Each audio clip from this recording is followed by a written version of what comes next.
I want to present a position to you to consider, and that is, if it's not God in your life, it will be everything else. If it's not God, it will be everything else. So what I mean by this is when we consider the scriptural message, the first and great commandment is to love God with all our everything, right? To make him the first and foremost priority, to have an eye single to his glory and to serve him and his ways first and foremost every day of our life.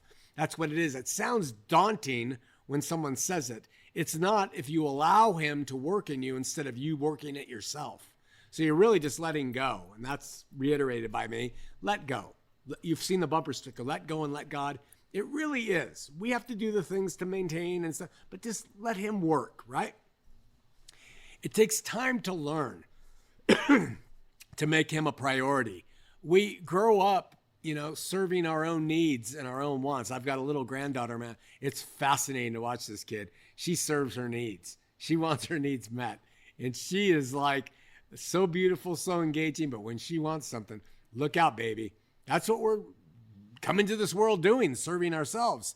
And as we grow up, we want to serve ourselves through fame and fortune. And when we come to understand what it really looks like to seek God and worship him in spirit and truth, it can take time to allow him to kind of take the throne in our hearts and to start doing his work. And that's why he's patient and he loves us and is working with us. But I want to say that you'll come to a place and you'll see that if it's not God, meaning if he isn't the focus and the purpose and the priority of all that you're saying and doing, and it will become everything else. It will become everything else, right? And everything else will take priority, and everything and anything else will reign, and everything will become the focus of your attentions. So we will start to focus, when it's not God, on our bills and on our health and on our family worries and on our jobs and on our flesh and our hobbies and our bodies and our need to eat and our entertainments. It'll be endless. I get it. This life is the human realm, and that's how we kind of exist, right? But I can't stress to you the importance of making him the singular priority and allowing him in all you do and all that you are attempting or involved in, allow him to manage and take the throne. Really make a concerted effort and allow him to lead the way, right? Start your day with him. You're just waking up. You've got nothing else to do except thinking how you don't want to get up. So while you're laying there, just start your day with him.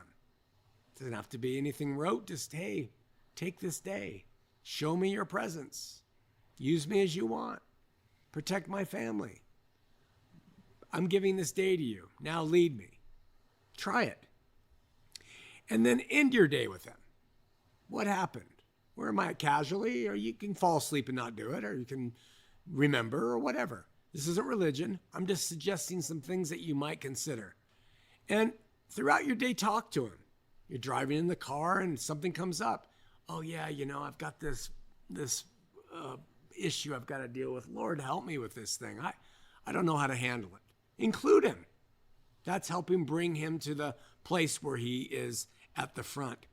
And because if it's not God, it will become everything else. Have a great week. Love you.